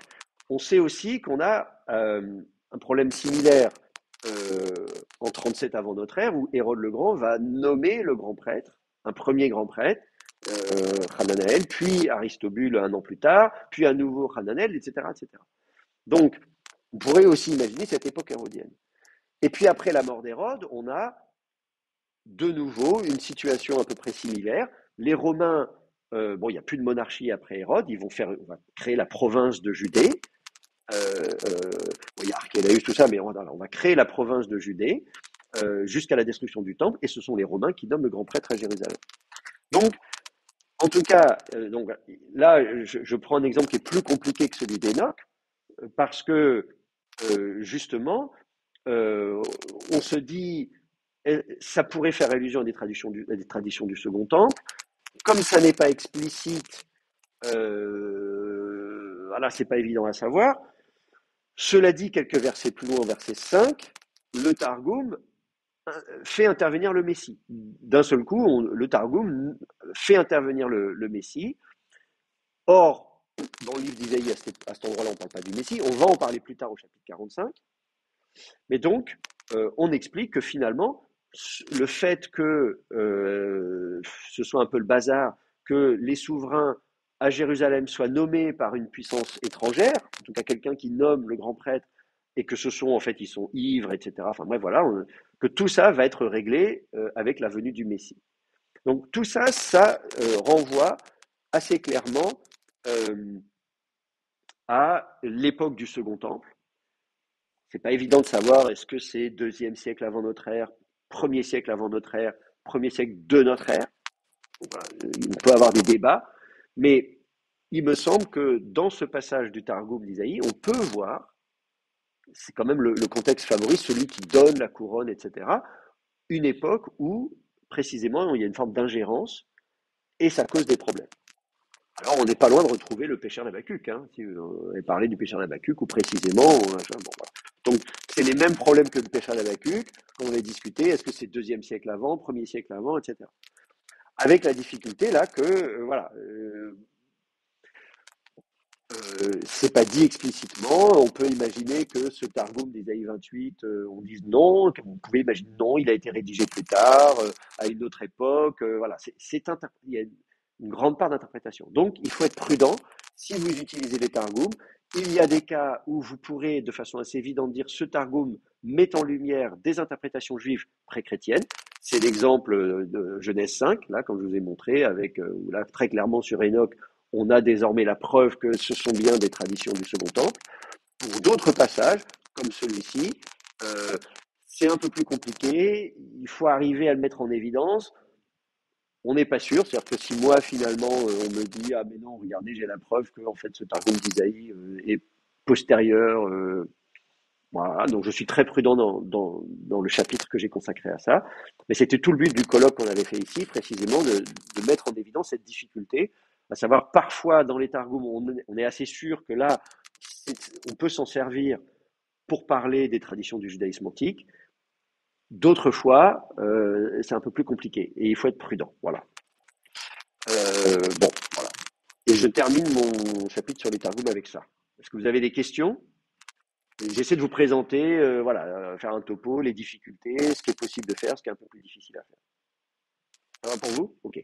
Alors, dans les quelques minutes qui nous restent, je vous avais dit qu'on pourrait terminer donc par un petit exemple aussi d'interprétation pour se faire plaisir. En fait, j'aurais voulu le faire à la dernière séance avant Noël, donc on nous a donc mis cette séance après Noël. Donc, je pensais à évidemment Noël, Marie, Jésus, etc. Bon. Donc, ce qui on est dans un cours qui est consacré aux plus anciennes interprétations des Écritures. Et évidemment, et vous l'avez vu dans le devoir qu'on vous a demandé de faire, de regarder aussi ce qui se passe dans le Nouveau Testament. On va prendre le passage dans Matthieu. Évidemment, si je suis... donc, dans Matthieu, vous avez la naissance de Jésus qui est annoncée à Marie, parce qu'on nous explique, voyons voir, voilà, on nous explique que Marie, qui est donc fiancée à Joseph, elle est enceinte. Elle est enceinte par le fait de l'Esprit Saint. Voilà, on nous dit Eurété en gastri, donc elle se trouve enceinte, ekptomatos hagiou, donc hors de l'Esprit Saint. Donc l'origine de ça, c'est l'Esprit Saint. Ça ne détaille pas la façon dont elle est tombée enceinte, etc., etc. Bon. Donc on ne nous dit pas clairement c'est lui qui l'a mise enceinte, etc. On nous explique que c'est un problème parce qu'elle tombe enceinte et qu'elle n'est pas mariée. Mais que c'est quand même, c'est quand même le Saint-Esprit qui est à l'origine de ça. Alors du coup, Joseph se dit bon bah on va s'arrêter là parce qu'on n'est pas encore mariés, mais tu m'as déjà trompé alors que voilà, etc. Bon bref. Mais effectivement, l'ange du Seigneur lui apparaît et en lui disant ne t'inquiète pas, ça vient de l'Esprit Saint. Bon très bien, elle va enfanter un fils, tu l'appelleras Jésus. Et on nous dit euh, euh, tout cela arriva, hina pléroté, afin que soit rempli, littéralement, toreten hypocurio, donc la parole du Seigneur, par le prophète, qui a dit, deux points ouvrez les guillemets, et là vous avez une citation, verset 23, idou, voici, héparténos, donc la jeune femme, traduit en français la Vierge, en gastri exei, donc elle est enceinte, hein, littéralement, kaitexetailion, et donc elle va donner naissance à un fils, Kai Kalesusin Toonoma Otu, Emmanuel. Et tu l'appelleras Emmanuel. Bon, fin de citation. Ça nous renvoie à un passage donc d'Isaïe, chapitre 7, verset 14. Donc il faut regarder, puisqu'on s'intéresse aux plus anciennes interprétations, on se dit tiens, voici une interprétation du verset Isaïe 7, 14, qui est compris comme étant l'annonce de Jésus. Alors, est-ce que ce verset Isaïe 7, 14 annonce la naissance de Jésus? Est-ce que c'est de ça dont il s'agit ici? Quand vous lisez Isaïe, bon là on va laisser tomber les targums, je vais vous mettre une version française à la place. On est dans donc au sein du prophète Isaïe, les chapitres 7, 8 et 9 forment un ensemble où il y a une série de naissances prophétiques. J'en ai parlé hier sur le cours sur Shalom. Voilà, donc vous pouvez aussi regarder. Parce qu'au chapitre 9, il va être appelé Sar Shalom, le prince de paix, c'est comme ça qu'on le traduit. Voilà. Mais donc vous avez trois naissances prophétiques. Vous avez une au chapitre 7, une au chapitre 8, une au chapitre 9. Au chapitre 7, il va y avoir une naissance prophétique, il va s'appeler Emmanuel. Au chapitre 8, il va y avoir une autre naissance prophétique, il va s'appeler Maher Shalal Hashbaz. Et au chapitre 9, il y aura une troisième naissance prophétique, et là, il va s'appeler El Gibor, etc., Péléioès, Sar Shalom, voilà. Il y a toute une pléthore comme ça de noms. Donc on va d'un nom le plus court au nom le plus long. Emmanuel, ça va. Et le seul qui est resté vraiment connu, c'est Emmanuel, évidemment. C'est un prénom encore couramment utilisé aujourd'hui, alors que je ne connais pas beaucoup de Maher Shalal Hashbaz, même s'il y a un acteur célèbre américain qui s'appelle comme ça, Maher Shalal Hashbaz. Son nom de famille, c'est Ali. Donc, il a un prénom super long, un nom de famille très court. Et il a été connu, il a été révélé il avait un rôle dans Lost, une série télé américaine. Il est un peu vieilli maintenant, mais bon, voilà, c'est cette série-là qui l'a rendu célèbre. Maintenant, il a raccourci son prénom. Il s'appelle juste Maher Shala, un truc comme ça, parce que Maher Shala Hashbaz, ça fait un peu long.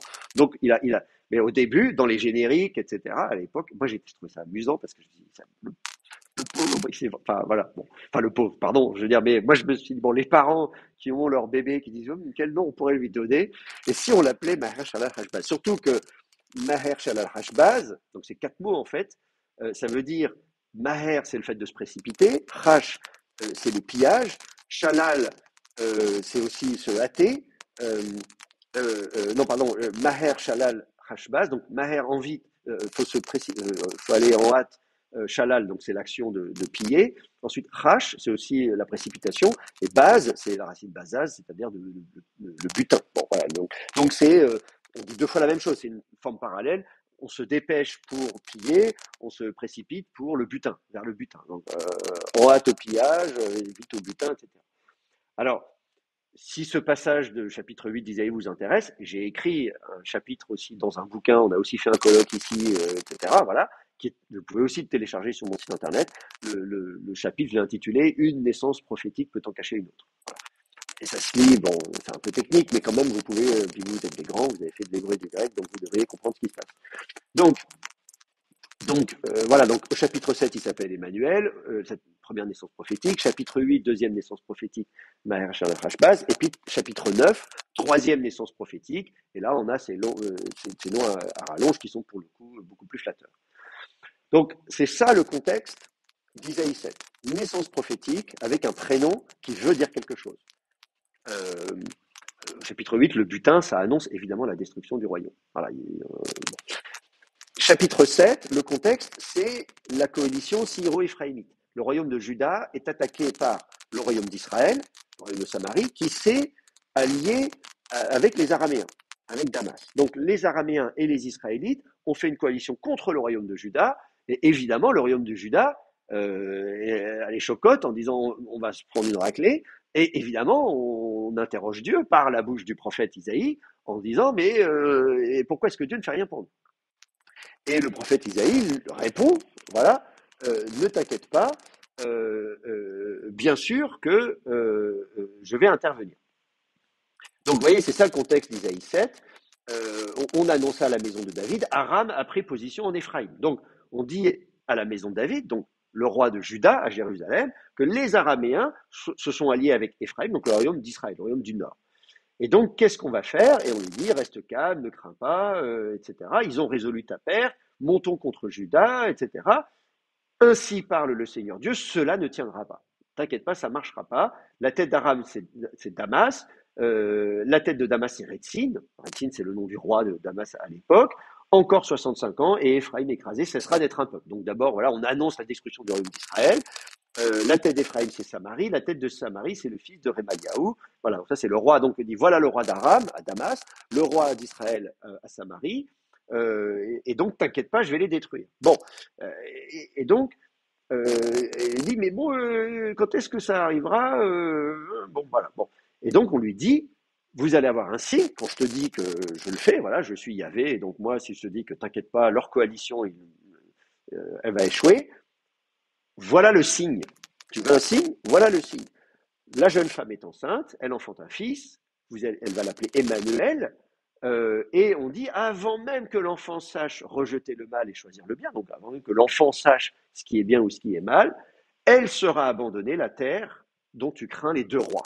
Donc tu crains Israël, cette coalition syro-éphraïmite, eh bien t'inquiète pas, avant que l'enfant, donc elle est enceinte, elle va donner naissance, et avant que l'enfant sache discerner le bien et le mal, la coalition sera abandonnée. Donc ça nous donne un peu une échelle de temps. C'est-à-dire, c'est pas dans 100 ans, c'est pas dans 50 ans. Là, elle est enceinte, elle va donner naissance, machin. Alors moi, je sais pas à quel âge un enfant. Moi, je me rends compte que les enfants quand même assez jeunes, ils savent très bien que non, ils n'ont pas le droit de le faire, mais ils le font quand même, etc.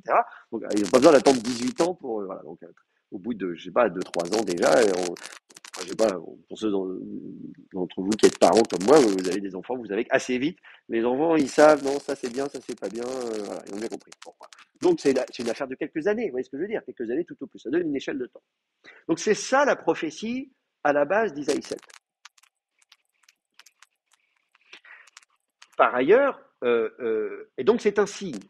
Il n'est pas question ici d'une sorte de naissance miraculeuse, elle est prophétique, elle est un signe, mais il n'est pas question ici de dire que la femme qui va enfanter, elle est vierge et que, oh, regardez, miraculeusement, elle est enceinte alors que, etc.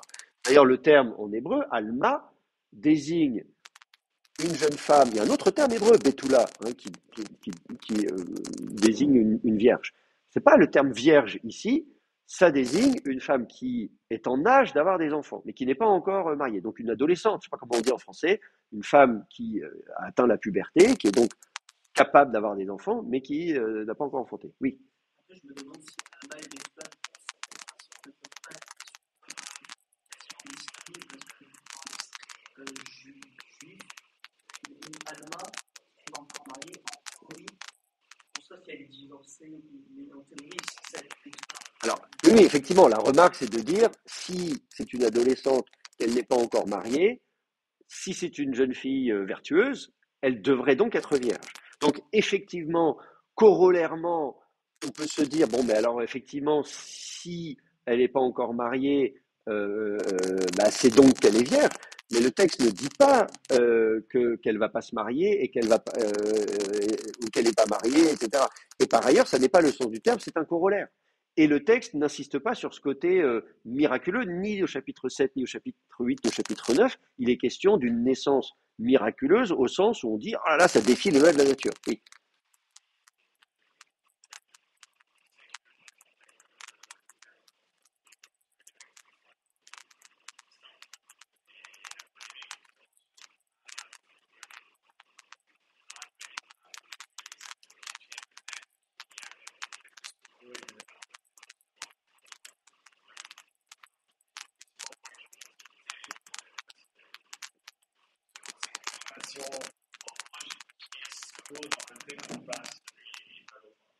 Alors effectivement, on peut se poser la question de dire est-ce que euh, euh, il y avait une version où il y avait Betula, par exemple, on n'a pas de documentation manuscrite.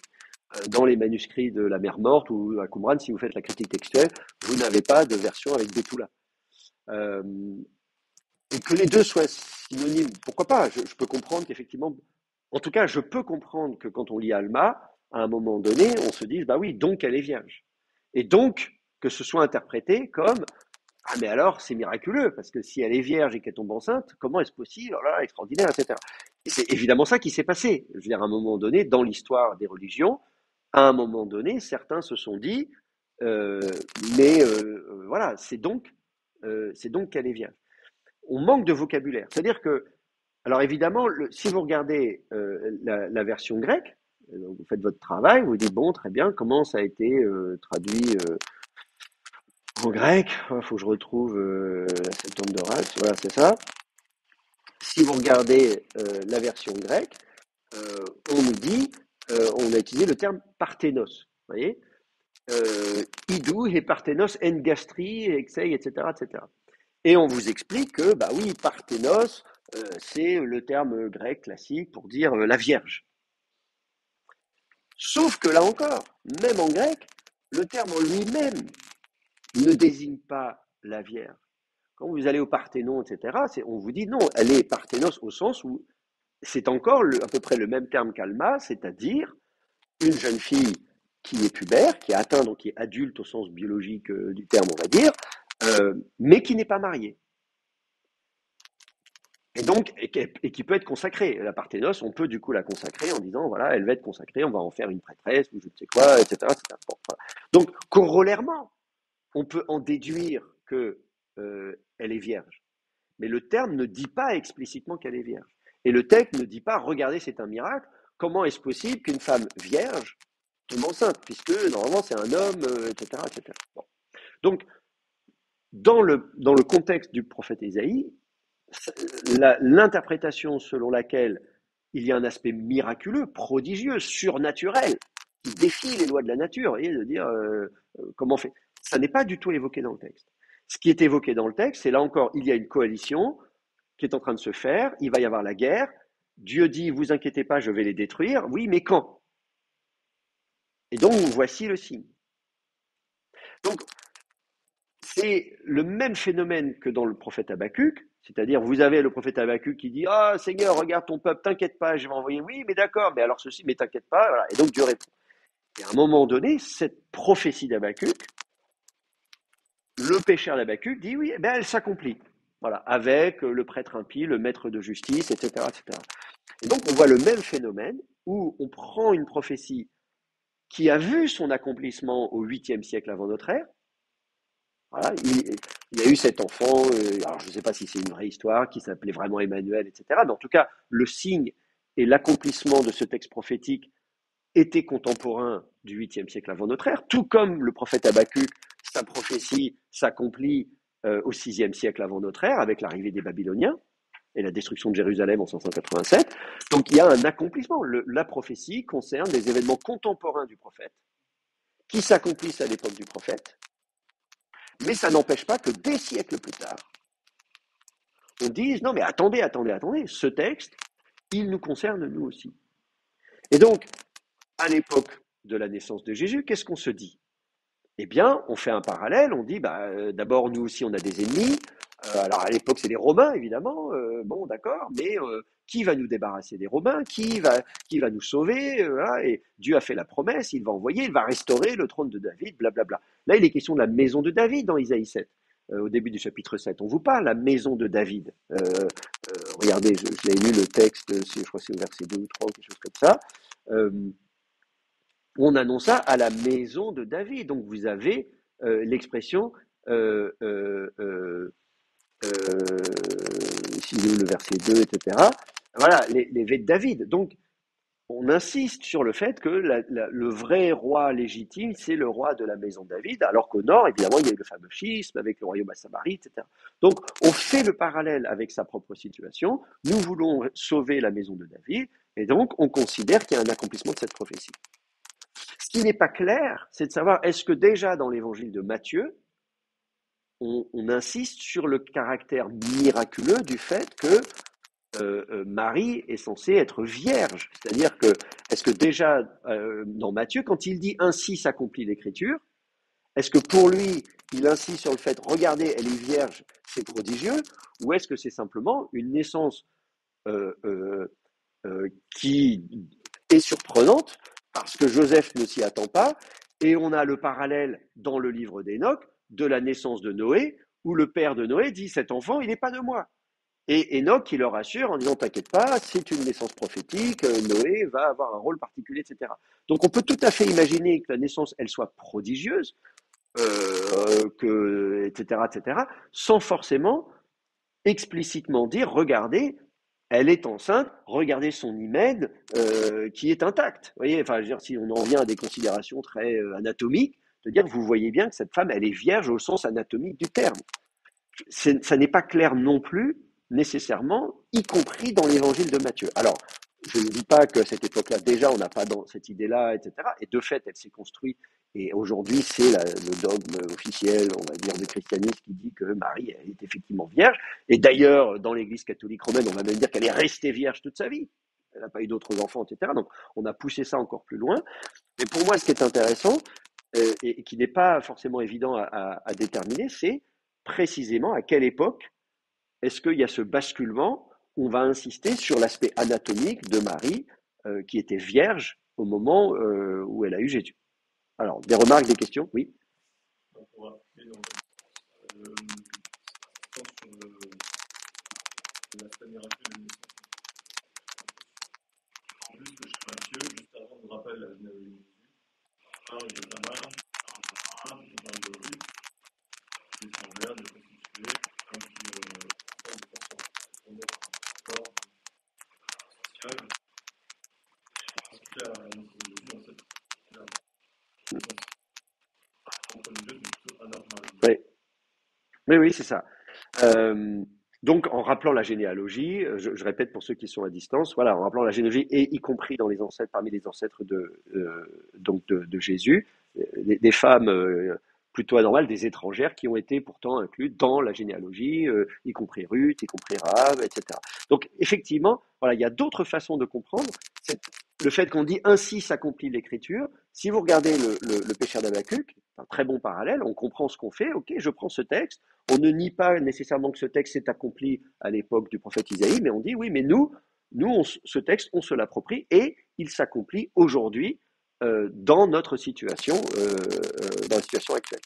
Et donc, à la lumière de ce qu'on comprend maintenant des traditions du judaïsme de l'époque, on comprend très très bien pourquoi on est allé chercher ce verset, l'appliquer à la naissance de Jésus, sans nécessairement, comme je disais, insister sur l'aspect anatomique virginal de Marie. Voilà. C'est juste, alors il y a énormément de choses qui ont été écrites là-dessus, évidemment. Donc, si c'est un sujet qui vous intéresse, vous trouverez une grande documentation, des discussions. Moi, j'ai participé à un séminaire sur la racine alam. Vous verrez dans vos dictionnaires, vous avez alam 1, 2, 3, est-ce que c'est un haïn, un raïn primitif devenu un haïn en hébreu? Voilà. Donc, moi, j'ai passé tout un semestre sur ce passage-là. Donc voilà, il y a énormément de choses à dire, évidemment, mais c'est juste pour vous dire que voilà, maintenant que vous avez suivi ce cours d'interprétation des Écritures, je vous invite à mettre à profit tout ce que vous avez appris pour avoir un nouveau regard, peut-être, reprendre des interprétations de l'Ancien Testament dans le Nouveau qui euh, voilà, qui peuvent paraître surprenantes et qui s'éclairent, qui se comprennent mieux maintenant avec ce qu'on sait. Voilà. Et sur ces bonnes paroles, je vois que j'avais dit qu'on terminerait avant pour que vous ayez le temps d'aller à la BNU. Donc, je m'arrête là. Je vous remercie d'avoir suivi ce cours, d'avoir été fidèle. Ça m'a fait très plaisir de donner ce cours d'interprétation des Écritures. Merci à vous d'avoir été présent tout au long du semestre. Et j'espère qu'on se retrouvera pour de nouvelles aventures très bientôt, déjà au semestre prochain, s'il y en a qui sont intéressés par l'un ou l'autre des cours que je vais donner. Pourquoi pas la ramer un. Voilà, bonne journée à tous, bonne continuation, bonne année à nouveau, meilleurs vœux, et on se revoit bientôt.